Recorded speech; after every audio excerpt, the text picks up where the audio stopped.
Seguimos en esta cobertura de las elecciones presidenciales en Colombia. Rodolfo Hernández, Gustavo Petro. Ya hemos conversado con diferentes voces, expertos que nos han dado su posición, su visión, incluso miembros del gobierno de Iván Duque.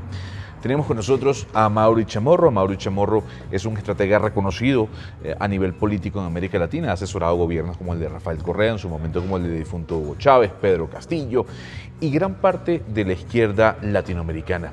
Amaury, gracias por acompañarnos en Panamá en Directo. No, gracias. Para mí es un gusto estar aquí. Solo hacer un pequeño ajuste. Adelante. No estuve con el presidente Chávez, infelizmente. No, bueno, está bien. Yo no sé por qué en las informaciones que hay en internet dicen que tú trabajaste con él. Sí, es verdad. Infelizmente no, hubiera sido un motivo de orgullo.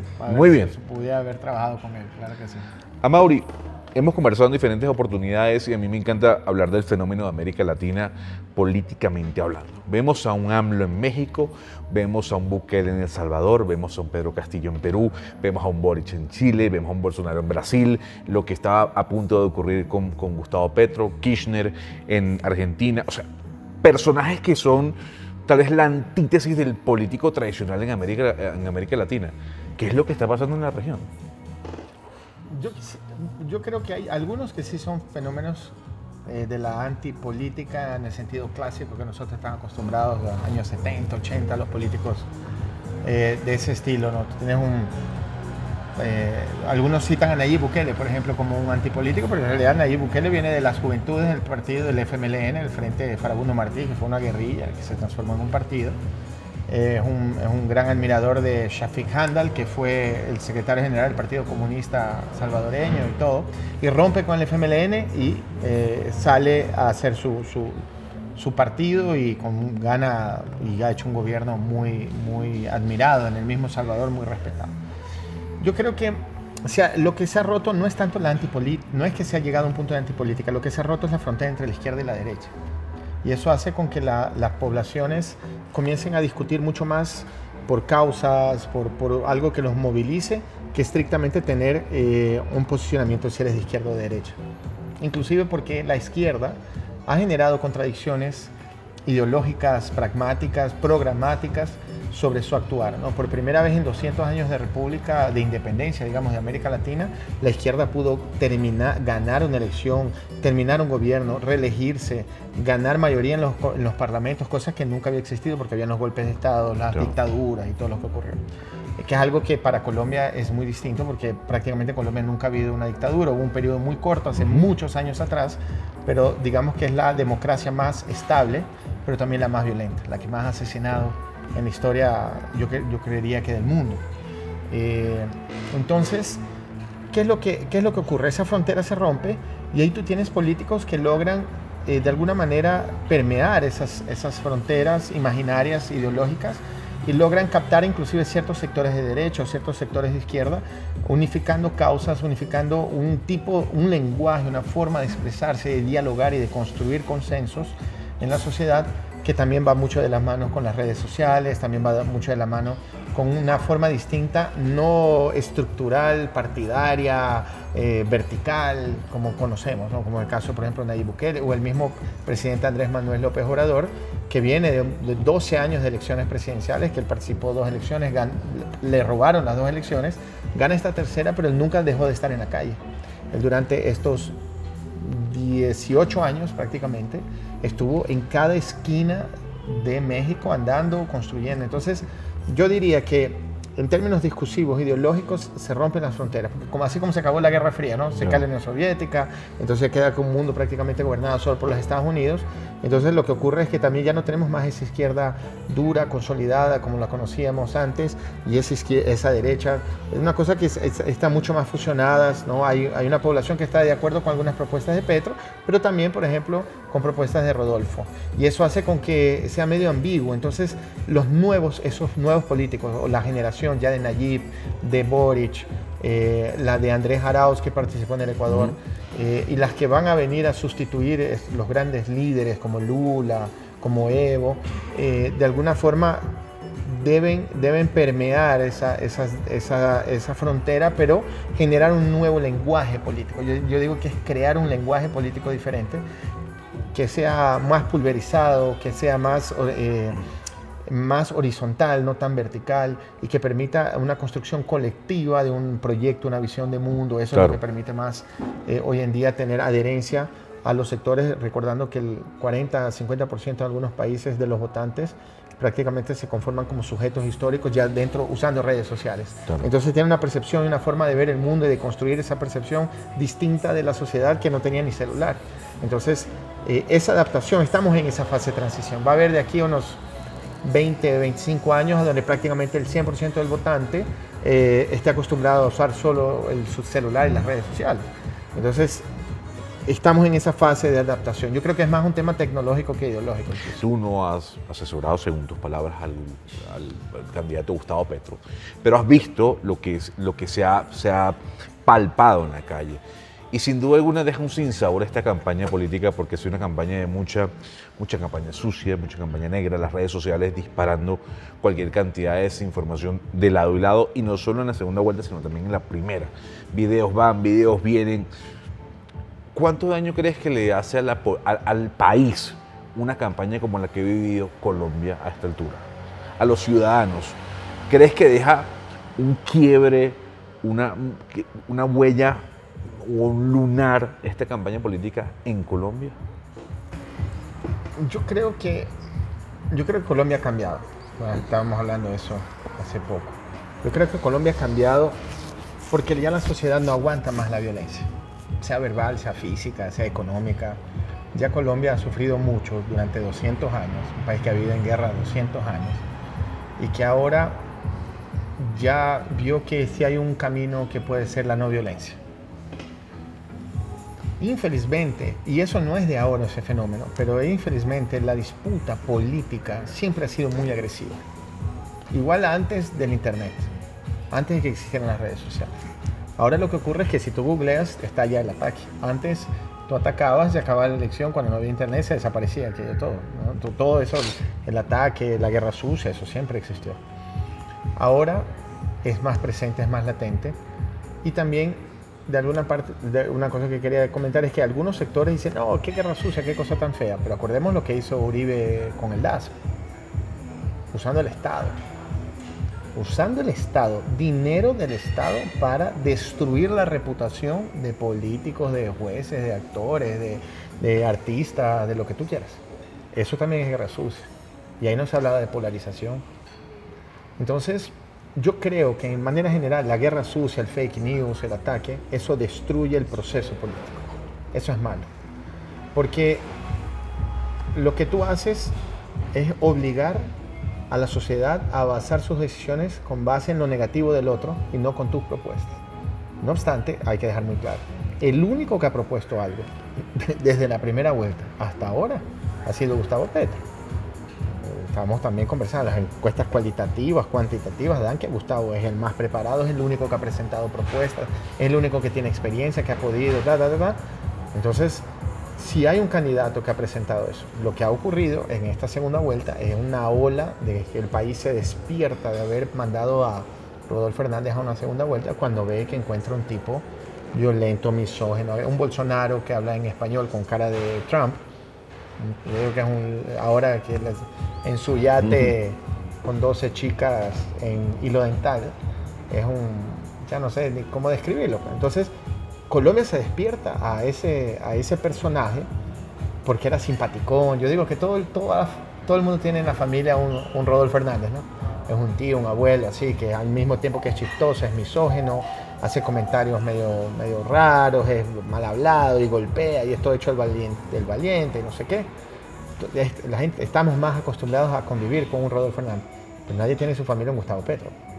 Es un tipo denso, inteligente, callado, medio avergonzado, pero que es un tipo brillante, que es un tipo que tiene una historia compleja. Entonces nadie tiene un Gustavo Petro. Es más fácil convivir con el otro. Pero entonces Colombia se despierta de ese tipo, y cuando viene ese montón de videos, que no es guerra sucia, eso es una cosa que quería decir. Una cosa es inventar una mentira sobre un candidato, ¿no? Eso es mucho la base de la guerra sucia. No, voy a decir que este de aquí es narcotraficante. Voy a decir que ella es lesbiana y no lo es. ¿Y cuál es el problema de fuera lesbiana? Ninguno. No, pero ella no lo es, pero igual voy a intentar mentir porque eso le afecta a un nicho específico para ella. Eso es la guerra sucia. Pero Rodolfo Hernández dijo que iba a pegarle un tiro a un cliente. Dijo la Virgen María y las prostitutas que vengan acá, que todas las trato por igual. Habló de la otra que solo le faltaba que le pasara un tren encima. Imagínate hablando de eso a las mujeres. La madre sale con una pistola mostrando el revólver que le disparaba al papá. O sea, Colombia también se despertó de eso, no puede ser. Entonces, y a eso se lo clasifica como una guerra sucia. Pero eso estaba en las redes sociales antes de que comenzaran las elecciones. Pero entonces, si uno ve todos esos ejemplos que tú das, ¿por qué Rodolfo Hernández tiene una popularidad tan alta o una intención de voto tan alta? Por el antipetrismo. Por el antipetrismo. El antipetrismo no votó por Rodolfo en primera vuelta. Y Rodolfo llegó a 30. Que ese 30 también está el antiuribismo. Las últimas elecciones presidenciales en toda América Latina básicamente ganaron los candidatos que lograron atrapar el voto anti algo. Boric, anti Pinochet, ¿no? Porque Kast representaba el pinochetismo. El profe Castillo, el anti-fujimorismo, era Keiko Fujimori la otra. Lasso gana por representar el anticorreísmo. Y aquí Petro representaba única y exclusivamente el antiuribismo. Pero Rodolfo logró también posicionarse como antiuribista y atrapó un sector más de derecha, un sector más popular, con un lenguaje con una capacidad de comunicación hasta entonces fabulosa, hablaba súper simpático y tal, cosa que Petro no es así. Entonces, él logró conectarse con ciertos sectores de la sociedad y se vinieron con él. Pero en una segunda vuelta, él es la única opción del antiuribismo. Entonces tú sumas un sector que quiere un cambio, que pensaba que él era un outsider, y a eso tú le sumas el antipetrismo. Esa es la composición del voto. Inclusive cuando con los estudios que hemos hecho, él pasa a la segunda vuelta, él pierde 7 puntos. Él llega a la segunda vuelta, sale el tema de toda la gente comienza a conocer quién es Rodolfo, él cae 7 puntos de su voto duro, pero a eso es cubierto ¿con qué? Con la suma de los votos del antipetrismo. Pero el antipetrismo es menor que el antiuribismo. Entonces, hay una disputa en ese sentido y ahora es el tema de los indecisos, ¿no? La gran incógnita mañana será claro. para dónde van los indecisos. Gustavo Petro tiene una leve ventaja tiene una ventaja sobre Rodolfo Hernández. No obstante, hay un problema porque sabemos de la inestabilidad del proceso electoral colombiano, sabemos que aquí se desaparecen millones de votos en horas y claro, eso asusta un poco porque realmente la democracia de repente puede ser afectada inclusive por posiciones, lo que el presidente Duque dijo esta semana, ¿no? Diciendo que las Fuerzas Armadas eran las que iban prácticamente a determinar y hacer cumplir el resultado electoral. No es verdad, no son las Fuerzas Armadas. Para eso está la justicia electoral. Sale el registrador a acusar a Petro y dice lo que tú tienes que obedecer el resultado y acatarlo. ¿Por qué? ¿Quién dijo eso? ¿No? Si hay instrumentos y hay etapas de cuestionar el resultado inicial, por eso está el escrutinio. Entonces esos mensajes dejan entrever, sumado al hecho que se desapareció 1 millón de votos del pacto histórico en las elecciones al Congreso y que después 2 semanas es que se recuperan esos votos y se ganan nuevas curules. Entonces esa es la gran dificultad, esa es la tensión que hay hoy en Colombia de que realmente ocurra lo que... ¿Qué errores ha cometido Gustavo Petro como candidato y como político? Porque si bien es cierto, aquí hay una afinidad que has mostrado respetable en medio del debate, pero Gustavo Petro no es perfecto, así como ni tú ni yo lo somos, ni ningún político, ni ningún ciudadano. Y seguramente ha cometido equivocaciones, errores. ¿Cuáles son los errores que tú como asesor político, no de él, sino estratega a nivel internacional, has visto del candidato Gustavo Petro? Caramba. Yo creo que el primero es que él no es simpático. Y no ser simpático en un país como Colombia es algo difícil, ¿no? Claro. Yo creo que también hay un mérito. Tener 40% sin ser simpático es harto cuento, ¿no? Él no es una persona tan simpática, es una persona que es tan denso su forma de pensar, es un tipo visionario que no consigue aterrizar en una frase, una idea, una propuesta, sino que él te va a explicar el contexto y muchas veces a una sociedad en un continente donde somos analfabetos funcionales, no es la diferencia de Colombia, se hace difícil entender lo que le está queriendo proponer. Yo creo que de alguna manera Gustavo tiene ahí, entre su pensamiento y la conexión con la gente, una gran dificultad. No obstante, él ha sido un tipo muy coherente políticamente. Así, en un país como Colombia, ser coherente es muy difícil. Y a eso hay algunos cuestionamientos sobre la manera, el grupo de alianzas, ¿no?, que él ha hecho para llegar llegar a la elección con el pacto histórico, que es realmente un pacto histórico en el sentido político, porque marca una nueva forma de hacer política, pero que también es un poco cuestionada y yo creo que de alguna forma puede haber afectado. Yo no creo que fue equivocada el proceso de creación del pacto histórico, inclusive los miembros que tengas un Benedetti, pero también tienes un Gustavo Bolívar, ¿no?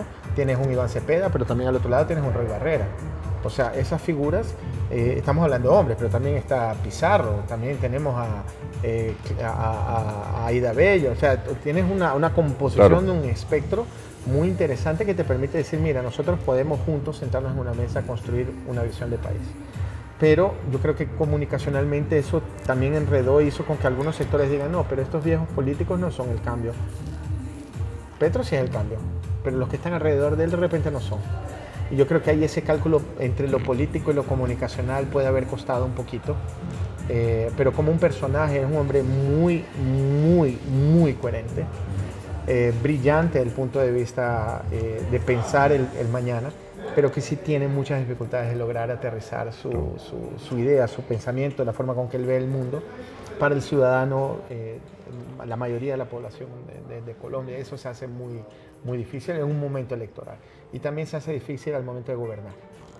Amaury, la última pregunta tiene que ver con Panamá. Panamá entra en un proceso electoral que ya está comenzando, con miras al año 2024, ya se abrieron las fechas, ya se abrió el telón para la firma de candidatos independientes, y lo que uno ve sobre la mesa es que el tradicionalismo político vuelve a ser presencia dentro de las elecciones de Panamá, más allá de uno u otro outsider que pueda venir. Pero dicen algunos que esa es la realidad de Panamá, y eso es así, y el tradicionalismo político y el partidismo es la forma en cómo uno puede cultivar votos y ganar una elección. ¿Hasta qué punto Panamá puede aguantar esa forma de hacer política? La política de basarse en el partido, en las bases sólidas que tiene y no en un tema ideológico o de ideas. Porque en Panamá usualmente no se debate a nivel ideológico, ni tampoco ideas, sino de proyectos partidistas, de proyectos de alguna otra forma de infraestructura, pero no hay nada detrás que lo sustente a nivel político e ideológico. ¿Eso es viable a largo plazo o crees que con la revolución, un término que no le gusta a algunos, pero hay una revolución en América Latina en cuanto al tema de lo que se debate con miras a una presidencia, eso va a cambiar, eso puede cambiar? ¿Crees que eso no es viable a largo plazo? Yo creo que hay una oportunidad para Panamá, habría una oportunidad para Panamá a partir del espacio dejado a un lado por esas máquinas, ¿no? Esas máquinas lo que hacen es tener una estructura de base de alguna forma muy consolidada y al momento de hacer elecciones movilizar esa base, lograr los votos que se requieren para ganar las elecciones, ganar mayorías o ganar una presidencia. Pero siempre queda una gran parte del sector de la población civil que cada vez más no cree en esas instancias, en esas máquinas. Cabe a la sociedad encontrar una capacidad de reorganizarse y que surja a partir de los sectores populares una representación que le permita disputar con esas máquinas. Ahora hay una realidad. Panamá, así como Colombia, es muy influenciada por los Estados Unidos desde el punto de vista cultural, político, económico, militar, de inteligencia. Panamá es un lugar estratégico para el planeta y sabemos la historia de Panamá. Sobre el tema del dominio, Panamá, inclusive cómo nace Panamá como república y el dominio que los Estados Unidos ha tenido sobre el país. Eso tiene que ver también con una capacidad de no permitir la organización popular para lograr disputar con esas instancias ya definidas, esos espacios de poder muy controlados, para permitir que esos sectores logren en el sistema electoral continuar ganando elecciones. Pero yo creo que la sociedad civil en este momento tiene una gran oportunidad. No solo tiene en Panamá, sino en todos los países. Porque también las redes sociales te permiten conectarte con personas, con sectores, con grupos, por causas, porque nos identificamos, porque inclusive la molestia con lo viejo, con esa vieja forma de hacer política, nos aproxima para que de repente nosotros podemos consensuar y unirnos para intentar que nosotros mismos representemos nuestros sectores y no que vengan a representarnos. Pero Yo esas creo que ahí causas, hay una oportunidad. esas causas no nos deberían preocupar. ¿Y por qué hago la pregunta? Porque ese desgaste político que tú hablas de las maquinarias también se traduce, por ejemplo, en los senados, en las asambleas y en los congresos, que en América Latina están bastante desprestigiadas. En el mundo entero. Y la gente lo que dice es, cierren eso no sirve para nada. Y el candidato que lo diga o el político que lo diga va a tener votos, porque sabe que quienes están liderando el poder legislativo no están cumpliendo su rol ni su trabajo. Ese tipo de ideas que atentan contra la democracia, ¿cuánto nos pueden beneficiar? No benefician en nada. Es como creer que la solución para la violencia es la pena de muerte. Entonces los políticos, y ahí es lo que yo estoy en desacuerdo con la comunicación política cuando la transforman en un marketing político. No, entonces mira, hubo un caso de violencia y la gente está molesta, entonces para ganar más votos, digamos que vamos a meter la pena de muerte. La pena de muerte, si fuera por eso, Estados Unidos fuera como Dinamarca, y es el país más violento del mundo. No tiene sentido. Entonces, decir que vas a acabar es como decir, no vamos a tener más jueces, basta, porque la justicia nuestra es corrupta. ¿Y? Entonces, ¿cómo vas a legislar, crear leyes, fiscalizar? Ahora, que el sistema no esté apropiado o que exista una crisis de representación y que la sociedad vea esas instancias, el poder ejecutivo, judicial, el poder legislativo y decir, no, pues esta gente no me representa, ya estoy harto. Ok, entonces organicémonos para modificarlo, para cambiarlo, para hacer una reforma, una asamblea constituyente, para repensar. Lo que ocurre es que América Latina, y tocaste un punto importante, no que me quiero extender mucho, que sé que ya estamos al final de la entrevista, pero la democracia que nosotros vivimos en América Latina fue importada de Europa, una democracia que fue creada hace 400 años, de una persona que escribió a luz de vela. Ya hoy con Twitter y TikTok y redes sociales y energía eléctrica y el mundo en que vivimos, un nivel de velocidad, de globalización, de liquidez, ¿no? Como ahora las sociedades líquidas de Bauman, nosotros no podemos más vivir también en una democracia que tenga un modelo tan anticuado. Yo creo que llegó el momento de que América Latina redefina su forma de hacer democracia. ¿Cómo puede ser que el TikTok o el Twitter o las redes sociales puedan desestabilizar un proceso democrático? Entonces algo está pasando.